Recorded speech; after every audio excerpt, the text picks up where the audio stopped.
कढईमध्ये थोडं तेल घेतलेलं आहे। तेल गरम झाल्यानंतर यामध्ये उभा चिरलेला कांदा घालू। कांदा चांगला परतून घेतल्यानंतर बारीक चिरलेला टोमॅटो घालू। कांदा आणि टोमॅटो तेलामध्ये चांगला मऊसर असा मी परतून घेतलेला आहे।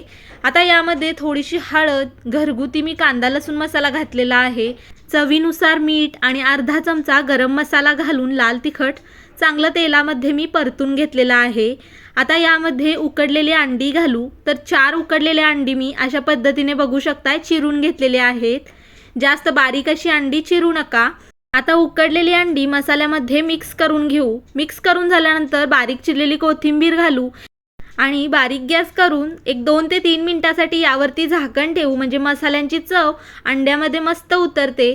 तर मस्त चटपटीत अशी उकडलेल्या अंड्यांची भुर्जी तयार झालेली आहे। चपाती भाकरी सोबत खायला एक नंबर लागते आणि झटपट तयार होते। नक्की करून बघा।